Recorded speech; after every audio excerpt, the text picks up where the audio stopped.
Now, we are speaking on day 5 of the West Asia war. The battle lines are widening with no end in sight.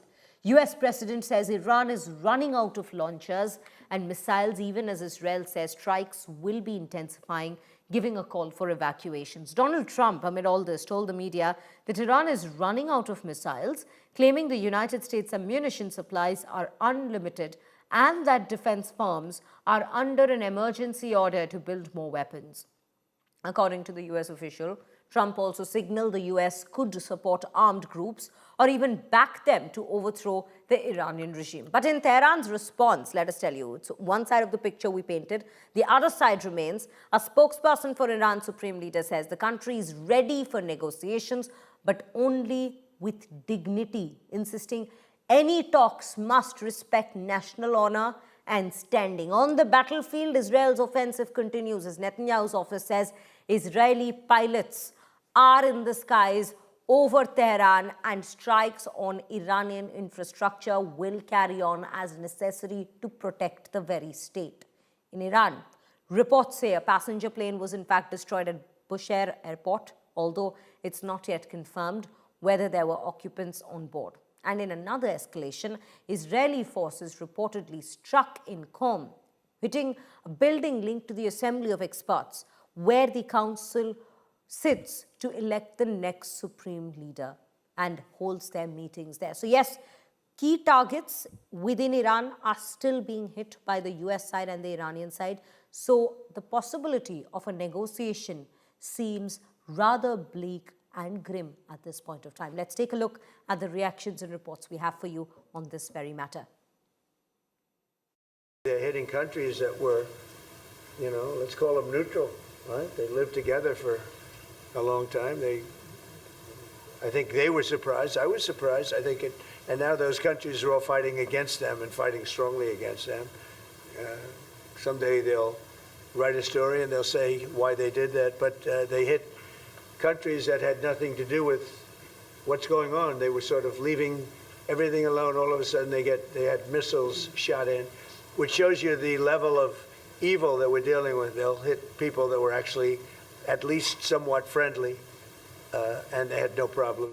We were having negotiations with these lunatics, and it was my opinion that they were going to attack first. They were going to attack. If we didn't do it, they were going to attack first. I felt strongly about that. And we have great negotiators, great people that do this very successfully and have done it all their lives very successful. And based on the way the negotiation was going, I think they were going to attack first. And I didn't want that to happen. So if anything, I might have forced Israel's hand. But Israel was ready and we were ready. And we've had a very, very powerful impact because virtually everything they have has been knocked out now. Their missile count is going way down. They have no Navy, it's been knocked out. They have no Air Force, it's been knocked out. They have no air detection, that's been knocked out. Their radar has been knocked out. And just about everything's been knocked out. So we'll see how we do, but we're doing very well. We have a great military. So hitting only civilian places, hotels and apartment buildings, and we're hitting them where it is much more appropriate. We're hitting them very hard, and the big scale hitting goes now. They no longer have air protection. They no longer have any detection facilities at all left, and so they're gonna be in for a lot of hurt. These are bad people. These are people that killed. I guess it's 35,000. It's coming out 35,000 over the last 3 weeks. Protesters. 35,000 violently killed. So these are bad people. The leader of the pack is gone. And as you know, 49 people were taken out in the first hit. And I guess there was another hit today on the new leadership. And it looks like that was pretty substantial also. So they're getting hit very hard, and we'll see what happens. A lot of people are coming forward. A lot of the people you would least suspect want to quit. They want to have immunity. They're asking for immunity, and probably at some point they'll be dropping, as you would say, laying down their guns. We'll see what happens. In the meantime, we're just continuing to go forward. Our military is the #1 in the world by far, and we are Everything's big in my book. Venezuela was big. This is big. The original hit, Midnight Hammer, was big. Everything you view is big, but it's not considered very big by some standards, by some of our standards. We have a military like no other military that's ever been built. In 5 years, you realize you put somebody in who was no better. So we'd like to see somebody in there that's going to bring it back for the people. And we'll see what happens with the people. You know, they have their chance. And we've said, don't do it yet. If you're going to go out and protest, don't do it yet. It's very dangerous out there. A lot of bombs are being dropped. But I would say that would be about the worst. Well, some of the European nations have been helpful and some haven't.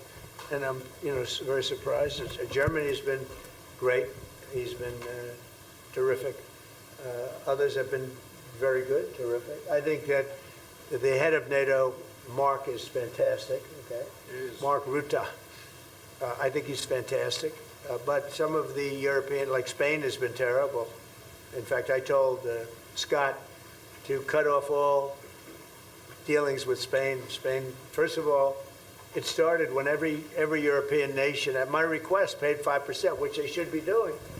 And everybody was enthusiastic about it, Germany, everybody. And Spain didn't do it. And now Spain actually said that we can't use their bases, and that's all right. We could use their base if we want. We could just fly in and use it. Nobody's going to tell us not to use it, but we don't have to. But they were unfriendly, and so I told him we don't want to. Spain has absolutely nothing that we need other than great people. They have great people, but they don't have great leadership. And as you know, they were the only country that in NATO would not agree to go up to 5%. I don't think they would have agreed to go up to anything.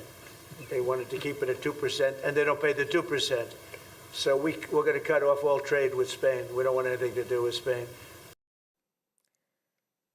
So viewers, at this given point of time, when we speak about the current war situation, let's take a look as to what Donald Trump has to say. He's come out to very clearly state one thing, that this war is far from over. And that is something we have seen from the Iranian side as well.